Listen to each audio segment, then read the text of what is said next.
Hello people of the internet, I'm CEO for SealTheProducer.com and the Producers blog, and today we're making a mix wider.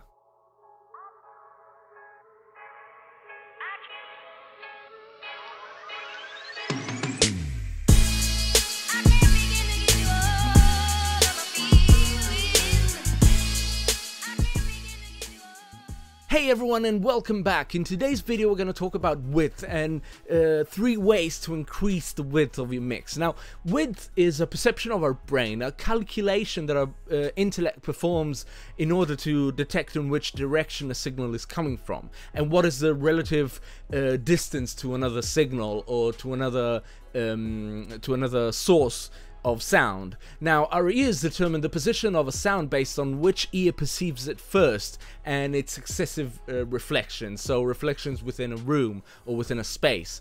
These things will give us the perception of depth and spaciousness of a sound. So a perceived change in direction depends on the time in milliseconds in which a signal takes to reach our ears. Now, the delay generated from the shapes and materials that constitute our skull or our head, as well as our surroundings, gives us the impression of a signal being wider than another. Our brain has to reference a point as the absolute in order to determine what wider actually is. And this means that we can't really understand if something is wide or not unless we have a reference point to reference it from. Now, taking all of this into consideration, let's think about the delay between the left and right signal, because this is the thing. As we said earlier, it's about the time that it takes for a signal to get to the left or right ear, and the difference in this time will give us the impression of a signal being wide, or two signals being wider between each other. So we can fake width with delay. Now, I have an example here with a backing vocal, and the backing vocal on its own, it's only one backing vocal and it's panned right in the middle. I've made a copy right here of the same exact source track, and I'm gonna pan one left and one right, and let's listen to the width properties, or if the sound is actually wide. I know I've let you down before, and that I've hurt you bad. I know that sorry will not cut it, but I can swear I'll try. Now, to me this sounds just mono, and it is mono because if you copy the left signal, the left track, into the right track without any difference in pitch or delay, it's gonna sound completely mono, because that is what mono is. Mono in a stereo system is basically the same signal being sent at the same volume to the left and right channel speaker. So if we start to introduce some delay, for example, we'll start to hear the offset and the width starting to appear. I know I've let you down before, and that I've hurt you bad. I know that sorry will not cut it, but I can swear I'll try. I know I've let you down before, and that I've hurt you bad. I know that sorry will not cut it, but I can swear I'll try. And that's great. We're now starting to have some width, because the right signal is coming at a different time from the left signal, so our brain thinks that the two are wider between each other. Now, the other element that affects width in a major way is pitch. Now, when the left and right signal are slightly detuned, they will start to sound even more wide, because again we're changing the relationship in time and pitch between the two signals. So let's try that. I'll actually just remove the delay right here, and we'll insert some pitch and we'll play around with that. I know I've let you down before, and that I've hurt you bad.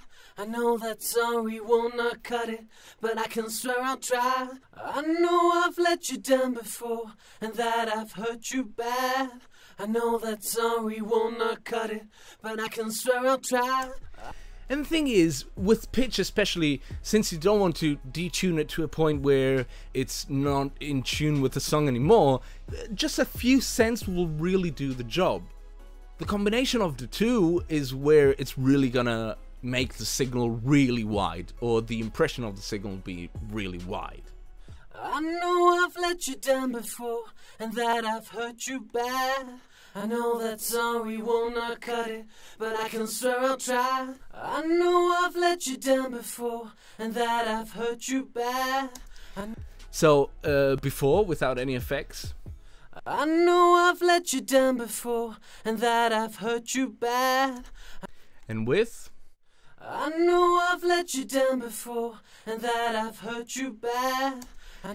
And this is just one signal, so one take, let's say, that we just copied and added a few effects, just a bit of pitch and a bit of delay, and we already have this massive doubled vocal. Now, we've talked about the differences in pitch and time, but the thing is, every time you process the two sides in a different way, you're going to increase that perception of width. And this is what we did right here in this example right here. We have two guitars, actually the same riff, just double tracked, so we're already getting a bit of that difference in pitch and time. But what I actually did right here is copy the same amp sound on the two guitars, so they sound exactly the same. And let's listen to that, and let's hear the relationship in width between the left and right signal.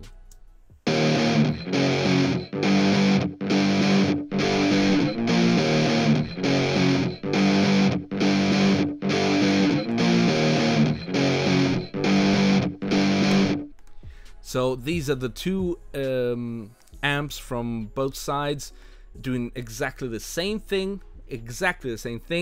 I went on and played around with a copy of this sound and changed it up a little bit so it sounded a little bit different. And let's listen to now how they separate each other a little bit better, and they sound a little bit wider.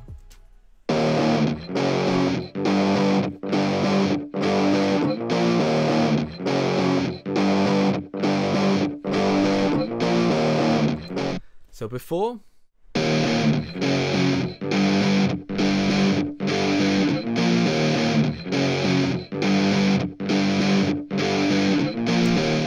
and after.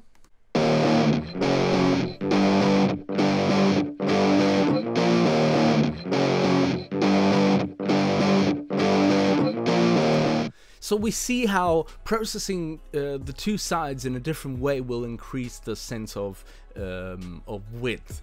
We can take this step even further by, for example, playing around with some vocals. Now, when we start to compress and EQ the two sounds in a different way, this effect will start to, the sense of width will start to increase even more. And I like to actually compress. If I have a double track vocal, I'll usually use like two different compressors and two different EQs to give even a slight sense of difference in tone and quality to each sound. So again, everything that you can do to make two similar sounds sound even more different will increase the perception of space, so of width. So this is the double track vocal from before. I know I've let you down before, and that I've hurt you bad. I know that sorry will not cut it, but I can swear I'll try. So I'll add some compression, and I'm using an LA2A on one side and Fairchild on the other side. I know I've let you down before, and that I've hurt you bad. I know that sorry will not cut it, but I can swear I'll try. Now, the beautiful thing about using two different compressors is that two different compressors are going to react slightly differently in time, and you can really start to separate the two signals even further. Now, the next step would be to add some EQ, and I love to do this thing where I where I'm boosting a frequency on one side and I'm boosting a completely different frequency on the other side. So we have 900 hertz on one side and about 3000 hertz on the other side. I know I've let you down before, and that I've hurt you bad. I know that sorry will not cut it, but I can swear I'll try. Without any processing at all. I know I've let you down before, and that I've hurt you bad. I know that sorry will not cut it, but I can swear I'll try. We thought it was just compression.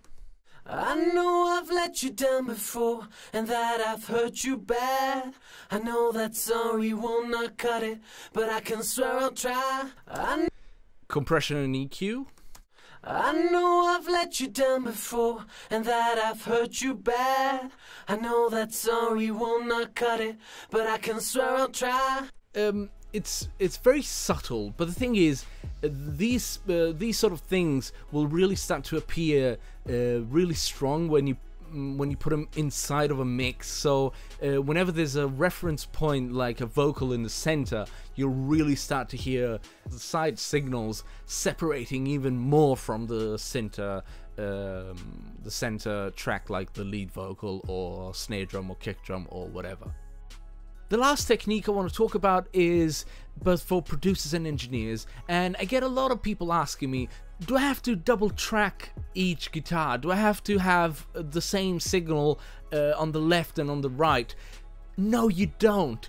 As long as it's balanced, as long as two instruments share more or less the same frequency range or similar type of sound, so let's say a piano and an organ, or a guitar and a synth, or something like that, a synth lead or something of that nature, you can definitely do that and it will sound good. And the thing is, using different instruments on each side will actually increase the perception of width, because again, we're having different textures, different sounds, different character, different probably even different melodies, different everything, and this will really separate hard left and hard right, and will leave a lot of space in the middle for the vocal or kick drum and snare drum and bass or whatever else. So we need something that sounds fairly similar, because we need to have a little bit of balance. You can't put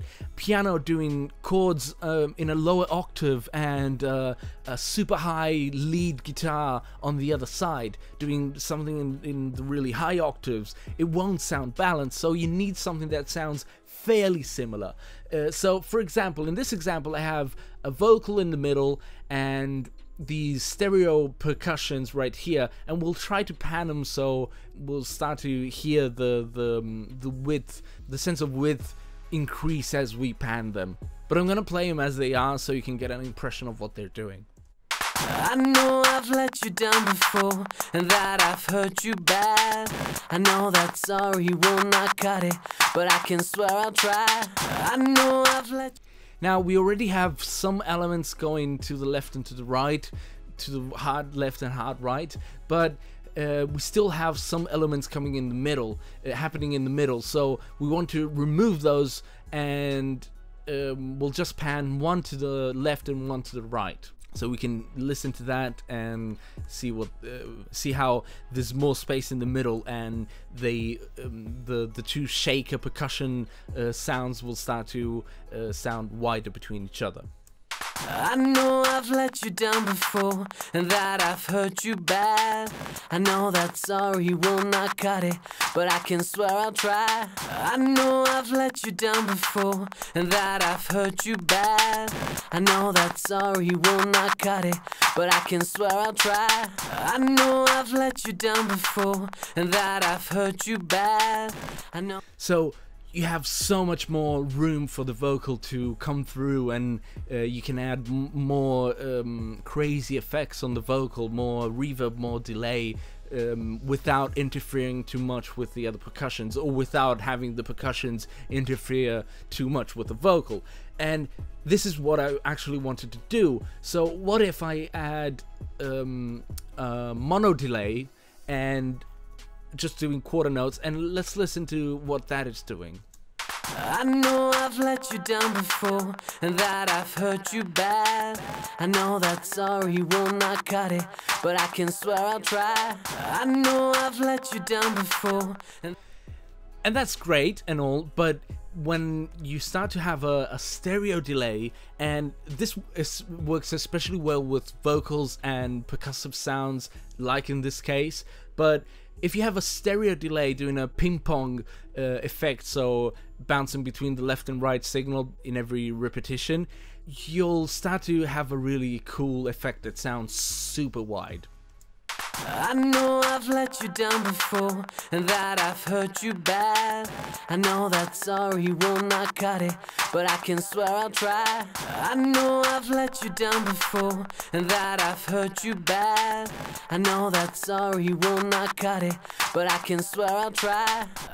And you still have plenty of space for the vocal. The hard left and hard right signals sound so wide, it sounds so cool, it's such a cool effect, and you'll have plenty of space for everything else. So that's all we got time for today.